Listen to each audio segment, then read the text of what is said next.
ഇന്നലെ നടന്ന Scotland versus Brazil മത്സരത്തിൽ എതിരില്ലാത്ത 3 ഗോളുകൾക്ക് വിജയിച്ചതാണ് ബ്രസീലിന് സാധിച്ചു. അപ്പം ബ്രസീലിൻ്റെ ഭാഗത്ത് നോക്കുകയാണെങ്കിൽ വിനീഷ്യസിൻ്റെ ഭാഗത്തു നിന്നൊക്കെ നല്ലൊരു പെർഫോമൻസാണ് ഉണ്ടായിട്ടുണ്ടായിരുന്നത്.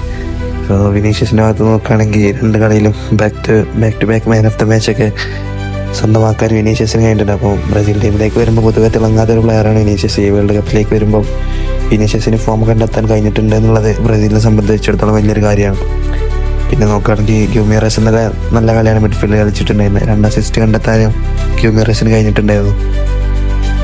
റാഫിനയ്ക്ക് പകരക്കാരനായിട്ട് ഇന്നലെ പിന്നെ 19 വയസ്സുള്ള ബൺമൗത്തിൻ്റെ പ്ലെയറാണ് ഇറങ്ങിയിട്ടുണ്ടായിരുന്നത്. ഒരു അസിസ്റ്റ് സ്വന്തമാക്കാനും സാധിച്ചിട്ടുണ്ടായിരുന്നു. പിന്നെ ബ്രസീലിനെ ഒരു പോസിറ്റീവ് നോക്കുകയാണെങ്കിൽ പരിക്ക് പറ്റി പുറത്ത് 2 മത്സരത്തിന് ശേഷം നെയ്മർ ഇന്നലെ വേൾഡ് കപ്പിലേക്ക് സ്കോട്ട്ലൻഡിനെതിരെ കളിച്ചിട്ടുണ്ടായിരുന്നു. അപ്പം ഇനിയുള്ള ജേണിയിൽ ബ്രസീലിനെ ഹെൽപ്പ് ചെയ്യാൻ നെയ്മറിന് സാധിക്കട്ടെ എന്ന് നമുക്ക് പ്രതീക്ഷിക്കാം. അപ്പം ബ്രസീലിൻ്റെ ഭാഗത്ത് നിന്ന് നോക്കുകയാണെങ്കിൽ ഇനി നോക്കൗട്ടിൽ ജപ്പാനോ നെതർലാൻഡ്സോ ആവും ബ്രസീലിന് ഒപ്പോണൻസ് ആയിട്ട് ലഭിക്കുന്നുണ്ടാവും. അപ്പം ബ്രസീലിൻ്റെ പാത്ത് എന്തായാലും അത്ര ഈസി പാത്തല്ല. അപ്പോൾ എന്താ ബ്രസീലിൻ്റെ വേൾഡ് കപ്പ് ജേണി നമുക്ക് നോക്കിക്കാണാം.